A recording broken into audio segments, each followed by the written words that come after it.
सह नौ भुनक्तु सह वीर्यं करवावहै तेजस्विनावधीतमस्तु मा विद्विषावहै। ओम शांति शांति शांति। शंकरं शंकराचार्यं केशवं बादरायणं सूत्रभाष्यकृतौ वंदे भगवन्तौ पुनः पुनः। ईश्वरो गुरुरात्मेति मूर्तिभेदविभागिने व्योमवद्व्याप्तदेहाय दक्षिणामूर्तये नमः। ओम शांति शांति शांति।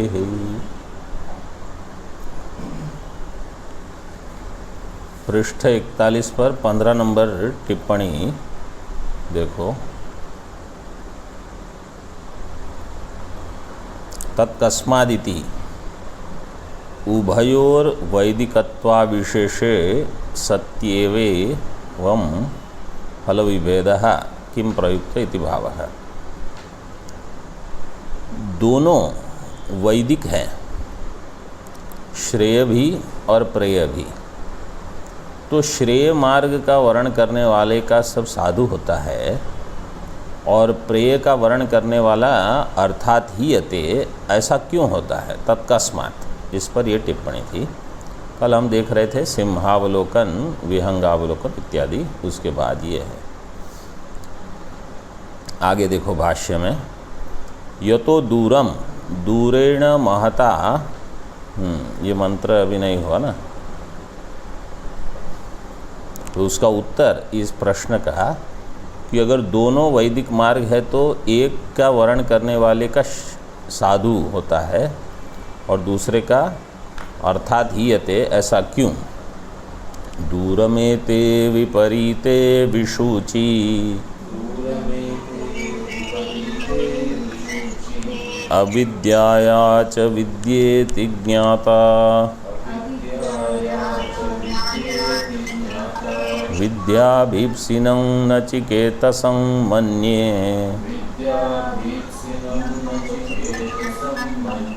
नत्वा कामा बहवो लोलुपन्त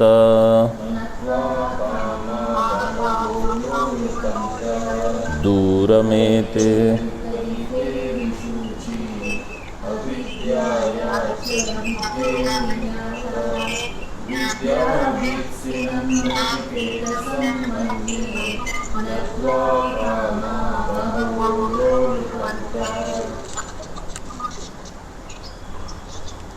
एते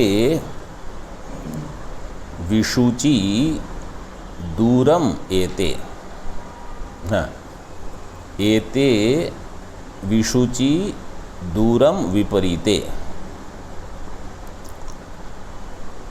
एते ये दो, विशुचि, विशुचि मतलब ये मार्ग। विशुचि शब्द का अर्थ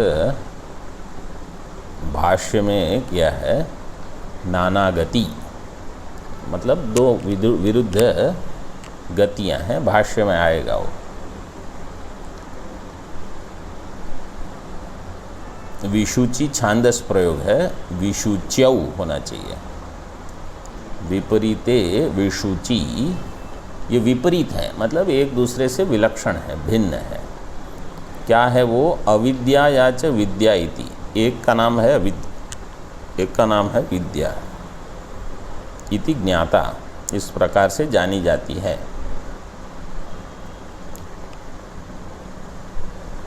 नचिकेतसं विद्या अभिप्सिनम अहम मन्ये। मैं नचिकेता को विद्या की इच्छा वाला जानता हूँ, मानता हूँ। विद्या अभिलाषी, विद्या अभिप्सिनम, अभिप्सा मतलब इच्छा। अब यमाचार्य कह रहे हैं मैं नचिकेता को, नचिकेता तो सामने ही है, फिर भी ऐसा प्रयोग कर रहे हैं कि मैं तुमको नचिकेता को विद्याभिप्सिनम मन्ये। क्यों, त्वा मतलब त्वाम बहवो कामाः न अलोलुपन्त, तुमको बहुत सारे काम लुभायमान नहीं कर पाए। ये सब कामना, काम मतलब काम्यन्ते इति कामाः, ये व्युत्पत्ति से काम शब्द से विषय लेना है। काम शब्द से कामना नहीं, काम शब्द से विषय। तो तुमको कामना से मतलब काम्य विषयों से तुम लोलुपंत नहीं हुए, ये तुमको लुभायमान नहीं कर पाए ये विषय। भाष्य में देखो, जो देखो टीका इसमें कोई नहीं है, बहुत सारे श्लोकों में, मंत्रों में कोई टीका नहीं है। आनंद गिरि जी ने इस पर लिखना कोई आवश्यक नहीं माना है। यतो दूरम दूरेण महतांतरेण एते विपरीते अन्योन्य व्यावृत्त रूपे विवेका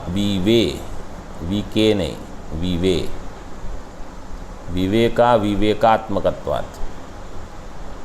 प्रथम पंक्ति में भाष्य में विवेका विवेकात्मकत्वात्, तो विकेका लिखा है ना, उसको विवेका कर दो। विवेक अविवेक आत्मकत्वात् तमः प्रकाशाविव। दूरम दूरेण महतांतरेण, दोनों बिल्कुल विलक्षण हैं, एक दूसरे से भिन्न, विपरीत मार्ग वाले हैं। मतलब हमको जब ऐसा लगता है कि हम ज्ञान भी प्राप्त कर लेंगे और कुछ और भी हो जाएगा, ये ऐसा नहीं होता। बोले लोगों में कोई महात्माओं में तो दिखता है सिद्धियां भी हैं और ज्ञानी भी हैं। वो सिद्धि जो है वो पूर्व कर्म का प्रताप है। एक ही जन्म में ज्ञान की भी साधना हो, उपासना की भी साधना हो एक साथ, ऐसा नहीं होता। पूर्व काल में कर्म उपासना हो गए, फिर ज्ञान की साधना, तो उसका फल एक साथ दिख सकता है कि एक ही जन्म में आपको सिद्धि भी मिली हो और मोक्ष भी प्राप्त हो। लेकिन जब उनका अनुष्ठान होता है तो एक साथ नहीं होता। ऐसा क्यों है? यहाँ तो दिया है कि एक विवेक रूप है, एक अविवेक रूप है। इसका अर्थ क्या है बताओ आप लोग? विवेक अविवेकात्मकत्वात्, इसका अर्थ क्या है? 3 नंबर टिप्पणी में भी कुछ दिया तो होगा। दिया ही है वहाँ। विवेक और अविवेक। अविवेक क्या है? कर्मठो ही अर्थी, 3 नंबर टिप्पणी देखो, ये अविवेक है। कर्मठो, जो अर्थी कर्म का फल चाहता है वो कैसा होगा? कर्मठ होगा। कर्मठ मतलब कर्म में महत्व बुद्धि रखने वाला, कर्म को चाहने वाला।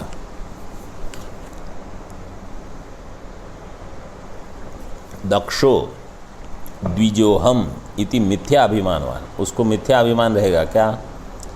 मैं बहुत बढ़िया कर्म कर सकता हूँ। दक्ष मतलब जो चतुर है, दक्ष का अर्थ।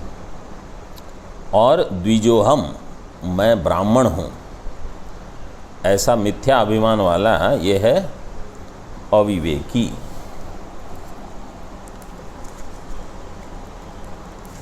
और भवति इति एवं इति अविवेकत्वम कर्मणः, और विवेकी होगा कि मैं ब्रह्म हूँ, मैं कर्म करने वाला नहीं हूँ, मैं साधन चतुष्टय, पहले वो मैं ऐसे मानता है कि मैं साधन चतुष्टय संपन्न हूँ, फिर समझ में आता है कि साधन चतुष्टय संपन्न तो प्रमाता है, मैं प्रमाता नहीं हूँ, मैं तो ब्रह्म हूँ। तो इसलिए श्रेय मार्ग वाला उससे अलग हो जाता है।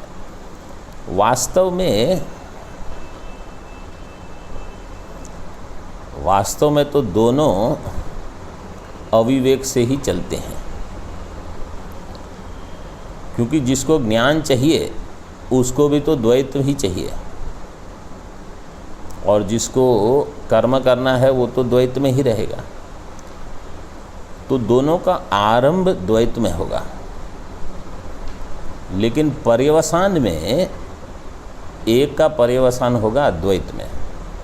और एक का पर्यवसान होगा द्वैत में। तो कर्म जो है वो द्वैत में आरंभ होकर द्वैत में ही उसका अंत है, और ज्ञान का द्वैत में आरंभ होकर अद्वैत में अंत है। आप लोगों ने ये पढ़ा है कहीं पहले? किसी को याद है? आपने तो नहीं पढ़ा होगा। पढ़ा था ये कहीं किसी ग्रंथ में? आप लोगों ने पढ़ा है कहीं ये जो फ़ोन पे सुन रहे हैं?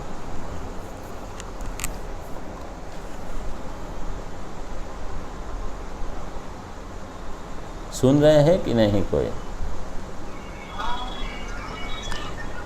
नहीं? अब तक नहीं याद आया तो मतलब नहीं, इतना समय नहीं लगता। जिन्होंने पढ़ा है, जिनको याद है, उनको तुरंत याद आ जाएगा कहाँ पढ़ा है। ये पढ़ाया गया था नैष्कर्म्य सिद्धि के प्रथम अध्याय में। प्रथम अध्याय नैष्कर्म्य सिद्धि, हाँ वही ग्रंथ। तो आरंभ दोनों का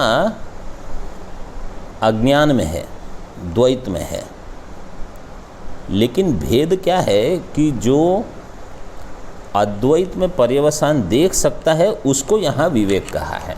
वास्तव में तो दोनों अविवेक में ही है, लेकिन क्योंकि जिसको शास्त्र, गुरु और शिष्य ये भेद है, वो द्वैत है, वो अविद्या है, तो दोनों ही अविद्या है। कर्म करने वाले क्या कहेगा? मैं करता, ये मेरा कर्म, मुझे मिलेगा कर्मफल। ज्ञान का इच्छुक होगा वो कहेगा मैं शिष्य, ये हमारे गुरु, ये हमारे शास्त्र। तो दोनों में द्वैत है। तो अज्ञान तो दोनों का है। अगर उसका अज्ञान चला गया है तो उसी गुरु के पास क्यों जाएगा? अज्ञानी दोनों हैं, लेकिन वो अंत को ध्यान में रखते हुए विवेक अविवेकात्मकत्वात् ऐसे दिया है। तो अध्ययन में ये भेद होता है, बहुत भेद हो जाता है। इसने भी पढ़ा, उसने भी पढ़ा, इसको कुछ याद नहीं है, उसको भी कुछ याद नहीं है, तो कोई भेद नहीं रहा। आपने ग्रहण किया तो विद्या ऐसे ग्रहण करनी चाहिए कि आपको पूरा का पूरा प्रवचन फिर से बताओ, पूछो तो याद है। तो एक बार में तो होता नहीं, वो बहुत अभ्यास करना पड़ता है।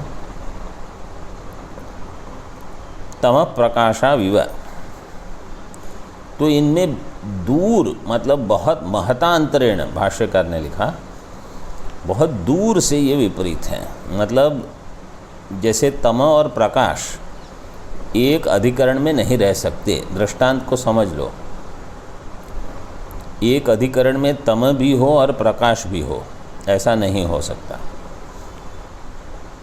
इसी प्रकार एक ही अधिकारी विद्या का इच्छुक हो और कर्म उपासना का फल भी चाहता हो, ये नहीं हो सकता।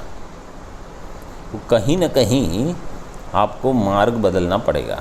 आपको जब परीक्षा होगी तो आपको निर्णय करना होगा कि अब कहाँ चलना है आगे। तो यही हमेशा भगवान पूछते रहेंगे आपको कि अभी आपका क्या निर्णय है, कर्म चाहिए कि ज्ञान चाहिए, मोक्ष चाहिए, कर्म का फल चाहिए कि मोक्ष चाहिए। देखो यहाँ दे रहे हैं विशुचि, और ये अन्योन्य व्यावृत्त रूप है। अन्योन्य व्यावृत्त 2 नंबर टिप्पणी में दिया है कुछ, विभिन्न स्वरूप है। अन्योन्य व्यावृत्त मतलब इसका दृष्टांत मुझे जो अच्छा लगता है, पुराने समय में राजाओं की अनेक पत्नियां होती थीं, तो उनको नियम बनाते थे कि जब एक पत्नी हो तो दूसरी पत्नी वहाँ प्रवेश नहीं कर सकती। ये है अन्योन्य व्यावृत्त। एक होगा तो दूसरा नहीं आ सकता, और दूसरा है तो पहला नहीं आ सकता। जैसे हमारी जागृत, स्वप्न, सुषुप्ति अवस्था, ये अन्योन्य व्यावृत्त है। जब आप जग रहे हो तो आप सो नहीं सकते, और सो रहे हो तो जग नहीं सकते, स्वप्न में हो तो सुषुप्ति में नहीं हो, ऐसे। इसी प्रकार ये अन्योन्य व्यावृत्त हैं। विशुचि विशुच्यौ नानागति भिन्न फले। विशुचि छांदस प्रयोग है, इसलिए विशुच्यौ द्विवचन कर दिया। अगर ईकारांत शब्द होता तो विशुचि विशुचि विशुच्यः ऐसे होता, लेकिन यहाँ विशुच्यौ मतलब विशुच्यः विशुच्यौ विशुच्याः ऐसे है आकारांत। नानागति भिन्न फले संसार और मोक्ष हेतुत्वेन इति एतत्। संसारश्च मोक्षश्च इति संसार मोक्षौ तयोः हेतुत्वेन। संसार और मोक्ष का हेतु क्या है?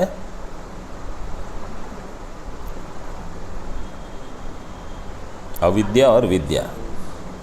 पहले जो बताया ना विद्या अविद्या, तो यहाँ संसार का हेतु है अविद्या और मोक्ष का हेतु है विद्या। हेतु मतलब कारण, किस कारण से संसार की प्राप्ति हुई? अगर आप ये प्रश्न पूछोगे तो बोले अविद्या से। मैं दुखी क्यों हूँ? एक ही उत्तर है उसका, अविद्या से। कोई कहेगा ये कारण है वो कारण है, वो सब मुख्य कारण नहीं है, वो गौण कारण है, वो निमित्त मात्र है। मुख्य कारण यही है कि मैं अज्ञानी हूँ इसलिए दुखी हूँ। जब आपको ये समझ में आएगा तब आप उस दुख का निवारण अविद्या की निवृत्ति से करोगे। अगर मुझे ये समझ में नहीं आया, मैं इधर उधर कुछ न कुछ निमित्त मान के उसी को समाधान समझूंगा। जैसे समझो कोई है, वो कोई कहेगा मैं बीमार हूँ, क्या है? और स्वामी जी आपसे अगर बात करूँगा तो मेरी बीमारी चली जाएगी। अब बीमार हो तो डॉक्टर के पास जाओ, फ़ोन पे बात करने से क्या होगा? नहीं नहीं मुझे बात करनी है। आप थोड़े और दुखी हो और ये समझ लो कि संसार का हेतु क्या है? अविद्या। फिर अविद्या निवृत्ति के लिए गुरु है वो सही डॉक्टर है, वो करेंगे, लेकिन वो ज्ञान देंगे और क्या करेंगे? सही है कि नहीं देवानंद जी? और किसी निमित्त को अगर आपने मान लिया तो कैसे चलेगा? इति एतत् केते इत्युच्यते। कौन है ये? कौन है ये? संसार की गतियाँ या अविद्या प्रयो विषया विद्या इति च श्रेयो विषया। एक है अविद्या, एक है विद्या, एक है प्रयो विषया। प्रयो विषया मतलब बहुव्रीहि समास है यहाँ। प्रेयः विषयो, फिर यस्य क्यों? विद्या है, स्त्रीलिंग है। यस्याः सा विद्या, सा अविद्या। प्रेयः विषयो यस्याः सा अविद्या, सा प्रेयो विषया अविद्या। और श्रेयः विषयो या श्रेयो विषयो यस्याः सा श्रेयो विषया विद्या। श्रेय को विषय करने वाली, प्रेय को विषय करने वाली, ऐसे। हिंदी में वही शब्दों का प्रयोग किया है, देखो। प्रेय को विषय करने वाली, श्रेय। तो अगर आपको ठीक ठीक समझ में आया है ना, तो जो अनुवाद आप करोगे लगभग वही अनुवाद रहेगा, क्योंकि भाषा ही कसी हुई है हिंदी की भी, और समास भी ऐसे ही होते हैं। तो कोई अन्य अर्थ नहीं निकलेगा, यही अर्थ निकलेगा। ज्ञाता निर्ज्ञाता अवगता पंडितैहि, पंडितों के द्वारा ये जानी गई है। तत्र विद्याभीप्सिनम विद्यार्थिनम नचिकेतसम त्वामहम मन्ये, तुमको नचिकेता मैं विद्या अभीप्सिनम मतलब विद्यार्थी मानता हूँ, विद्यार्थिनम विद्या, हाँ इस विद्यार्थिनम इसका समास विग्रह कैसे होगा? विद्या अर्थो यस्य सह विद्यार्थी ही तम विद्यार्थिनम, क्योंकि विद्यार्थिन शब्द है, नकारांत शब्द होने से प्रथमा विभक्ति होगी विद्यार्थी दीर्घ और द्वितीया होगी विद्यार्थिनम। नचिकेतसम त्वाम अहम मन्ये, तुमको मैं विद्यार्थी मानता हूँ, मतलब तुम विद्यार्थी हो, श्रेयार्थी हो, प्रेयार्थी नहीं हो, मोक्षार्थी हो। कस्मात् यस्मात् विद्वद बुद्धि प्रलोभिनः, नहीं कस्मात् यस्मात् अविद्वद बुद्धि प्रलोभिनः, अविद्वान की बुद्धि को जो प्रलोभित करते हैं, क्या है वो? कामाः अप्सरः प्रभृतयः बहवोपि त्वाम न अलोलुपन्त,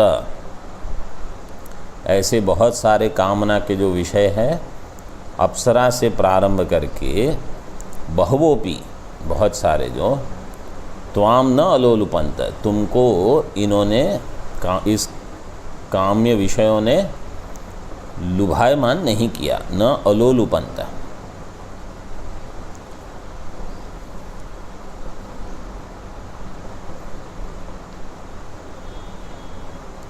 आठ नंबर टिप्पणी देखो, 7 नंबर देखो पहले, अविद्वत बुद्धि इति, अविद्यार्थी बुद्धि इति यावत, मतलब अविद्यार्थी, अविद्या अर्थो यस्य सह अविद्यार्थी तस्य बुद्धि ही अविद्यार्थी बुद्धि। उस पर व्यक्ति की बुद्धि कैसी होगी? अविद्या को अर्थ करने वाली। तो कोई दुनिया में ऐसा नहीं कहता नहीं नहीं मुझे तो अविद्या चाहिए, मुझे अविद्या चाहिए, ऐसा कोई नहीं कहता, मुझे अज्ञान चाहिए। जो कहता है कि मैं कर्म का फल चाहता हूँ, उपासना का फल चाहता हूँ, वो ही अविद्या को चाहता है, वो अविद्या में रहना चाहता है, उनको अविद्या से प्रेम हो चुका है, तो वो मूर्ख कहलाते हैं, वो बाहर नहीं निकलना चाहते। 8 नंबर में दिया बहवोपीति एकैकस्य लोलुपैतृत्वम किमु बहुनाम इति अपि अर्थः। बहवो अपि, अपि का अर्थ क्या है? एक एक अगर आपको लुभायमान कर सकते हैं, लोलुप कर सकते हैं, तो बहुतों का तो क्या कहना।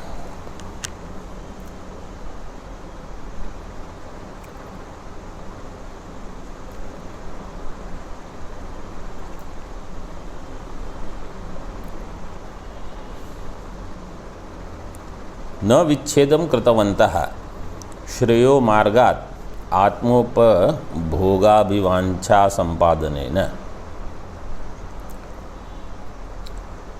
न विच्छेदम कृतवन्तः, विच्छेद करना मतलब उनको काट देना, उनकी मृत्यु कर देना।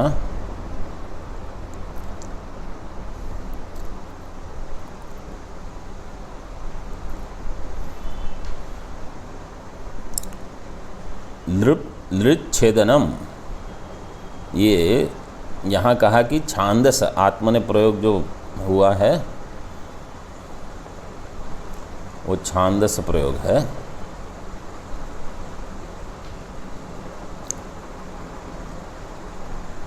लोलुपन्तः,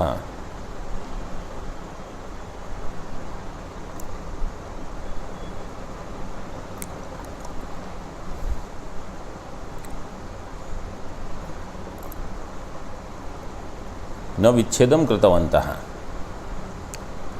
श्रेयो मार्गात् आत्मोपभोग अभिवांछा संपादन।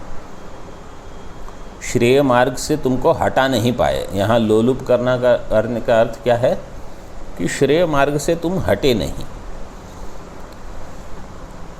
आत्मोपभोग अभिवांछा संपादन, आत्मा का जो ज्ञान है उसको प्राप्त करने की जो तुम्हारी इच्छा है वो हटी नहीं, वो बनी रही। अतो विद्यार्थिनम श्रेयो भाजनम मन्ये इति अभिप्राय है। इसलिए मैं तुमको श्रेय का पात्र मानता हूँ, श्रेय चुनने वाला मानता हूँ। अविद्यायामन्तरे वर्तमानाः स्वयं धीरा पंडितं मन्यमानाः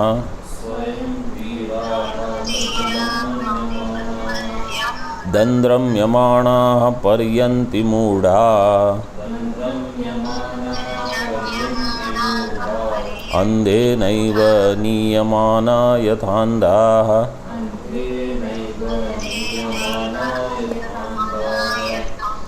विद्यायामन्तरे वर्तमाना स्वयं धीरा पंडितं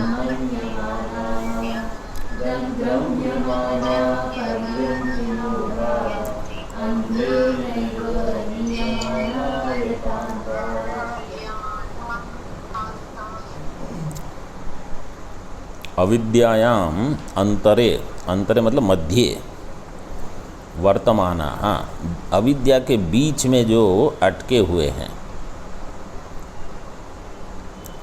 वर्तमाना मतलब वृत वर्तने मतलब वहाँ रहना। वर्तमान काल नहीं है यहाँ। वर्तमान मतलब स्थित होना। वर्तमाना स्वयं धीरा पंडितम मन्यमाना,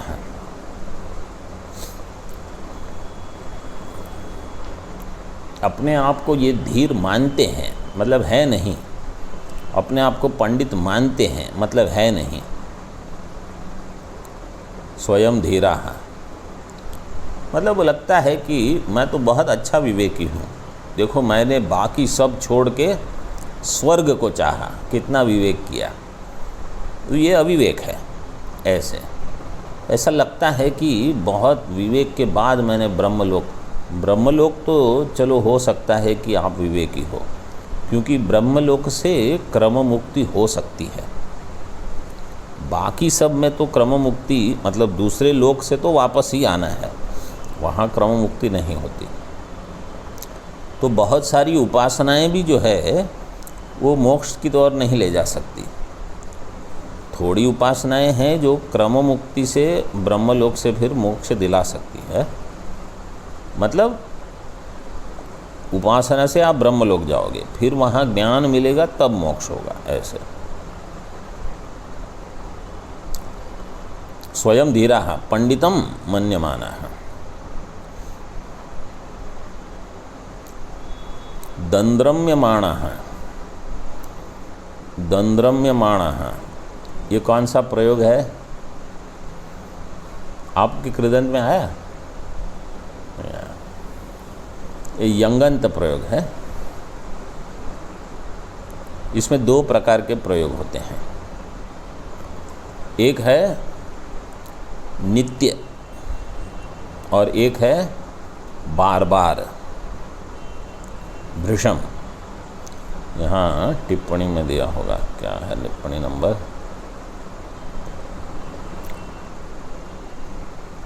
यहाँ टिप्पणी अगले पृष्ठ पर होगा, भाष्य में आएगा तो देखेंगे। दन्द्रम्यमाणः मतलब इसी में घूमते रहते हैं। पर्यन्ति मूढ़ाः बार बार इसमें रहते हैं मूढ़। जैसे यथा अंधाः अंधेनैव नीयमानः, जैसे अंध व्यक्ति अंधे के द्वारा आगे लिए जाते हैं। नियमानः अंधेनैव यथा अंधाः नियमानः। भाष्य में देखो, ये तो संसार भाजना अविद्यायाम अंतरे मध्ये घनीभूते इव तमसी वर्तमानः। अविद्या के मध्य में घनीभूत तमः जहाँ है वहाँ वर्तमानः। कौन? संसार भाजनाः, संसार का वरण करने वाले, संसार के पात्र। भाजी, भाजन शब्द है, संसार भाग जो बोलते हैं ना, संसार भाजन। आपने सुना है ये शब्द? पहले सुना है। अहम नाश भाजी, अहम अहम तया, वो नाश भाजी जो है ना, ये संसार भाजन वही है।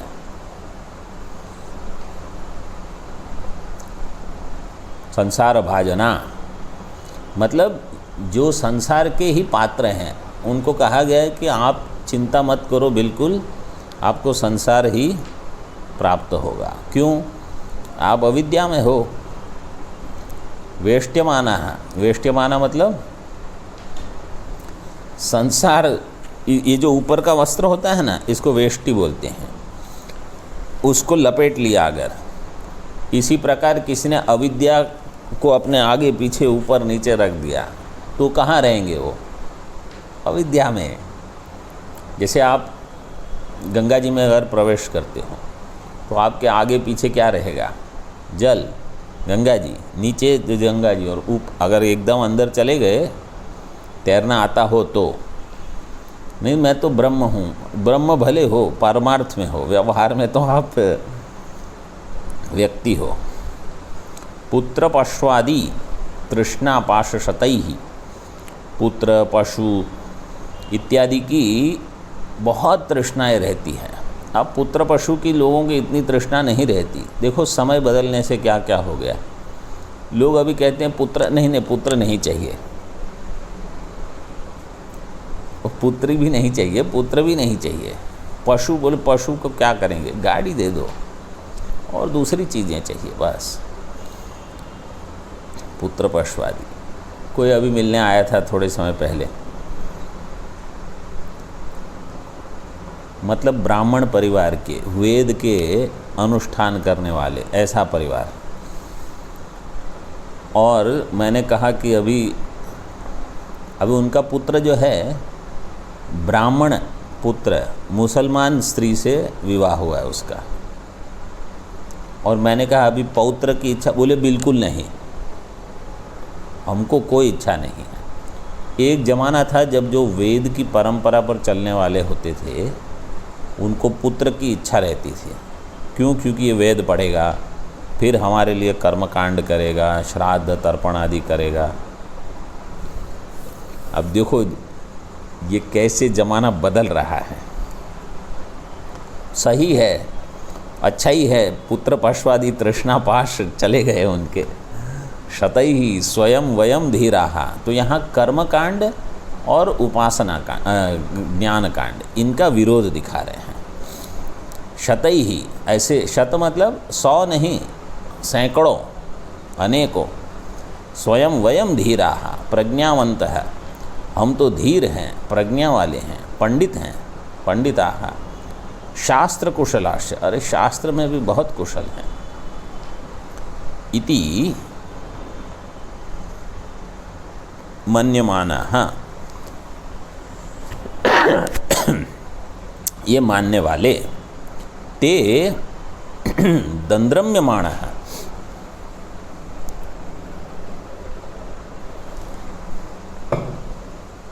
यहाँ देखो 3 नंबर टिप्पणी में दिया है, भाजन विशेषणत्वेन सामान्यतः उद्देश्य कोटा उपदिष्टम संसारम विशेषो विधेय कोटा वाह दंद्रम्या। द्रम हम मी मृ गतौ धातो हो एकाचो हलादे है क्रिया समविहारे यंग, ये यंगंत प्रयोग है। उसमें एक होगा नित्यम और एक होगा अनुगत। नित्यम कहें नियमात यंगर्थ हो भृषत्व माँ भूत। भृषम मतलब बार बार, जैसे अगर कोई कहता है कि ये बार बार संसार में जाते हैं, और दूसरा अर्थ क्या है, नित्यम, मतलब ये संसार में ही रहते हैं। तो यहाँ क्या समझना, ये संसार में ही रहते हैं, बार बार कहाँ जाते हैं। जो बाहर निकले वो फिर आता है। जैसे हम कह सकते हैं मैं बार बार जागृत अवस्था में आता हूँ या बार बार सुषुप्ति में जाता हूँ। तो कभी हो सकता है जब आप सुषुप्ति से बाहर आओ, फिर वापस जाओ, फिर बाहर आओ, फिर वापस जाओ। कोई कहेगा मैं सोया था, बार बार जग गया, और कोई कहे मैं सोया ही नहीं, तो बार बार कहाँ जगना है, जगा ही रहा। ओम पूर्णमदः पूर्णमिदं पूर्णात् पूर्णमुदच्यते पूर्णस्य पूर्णमादाय पूर्णमेवावशिष्यते। ओम शांति शांति शांति। शंकरं शंकराचार्यं केशवं बादरायणं सूत्रभाष्यकृतौ वन्दे भगवन्तौ पुनः पुनः। ईश्वरो गुरुरात्मेति मूर्तिभेदविभागिने व्योमवद्व्याप्तदेहाय दक्षिणामूर्तये नमः। ओम शांति शांति शांति।